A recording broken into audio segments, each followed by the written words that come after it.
முதல் முறையாக கலவியில் ஈடுபடுவது ஒரு புத்தம்புது அனுபவம்தான். ஒருவித பதட்டம், ஆர்வம், இதையும் தாண்டி தனது கன்னித்தன்மையை இழக்கிறோம் என்ற ஒரு உணர்வே ஒரு புதுவித கிளர்ச்சியூட்டும். பெரியதொரு சாகசமாக இது பார்க்கப்பட்டாலும் இதனை ஒரு சாதாரண விஷயமாக கருதிவிட முடியாது. இந்த முதல் கலவி குறித்த சில வதந்திகள் வலம் வந்து கொண்டே இருக்கும். இது குறித்த தெளிவு உங்களுக்கு கலவியின் குழப்பங்களை போக்கும். 1.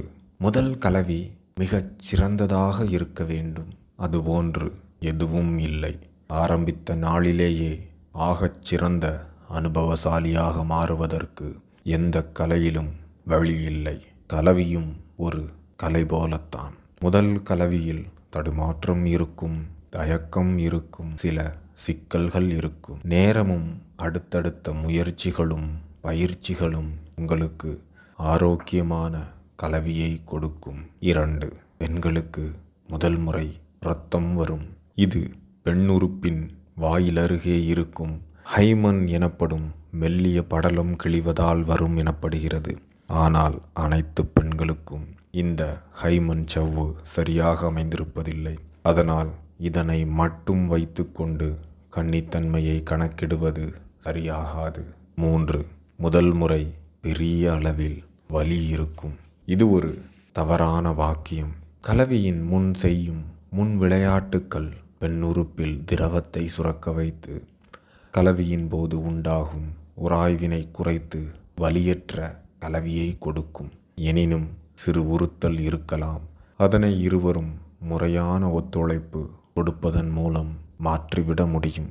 4. முதல் முறை கண்டிப்பாக உச்சகட்டம் நிகழும். இதற்கு யாராலும் உத்திரவாதம் கொடுக்க முடியாது.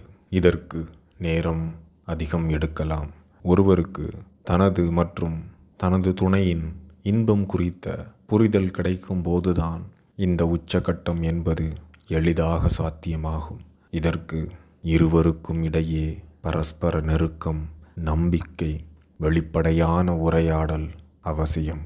அதை விட்டுவிட்டு வெறுமனே உச்சகட்டத்திற்கு முயலுவது வெறும் மிருகக் கலவி போலத்தான் இருக்கும். 5. முதல் கலவி உங்களை முற்றிலும் மாற்றிவிடும். இதுவும் தவறு.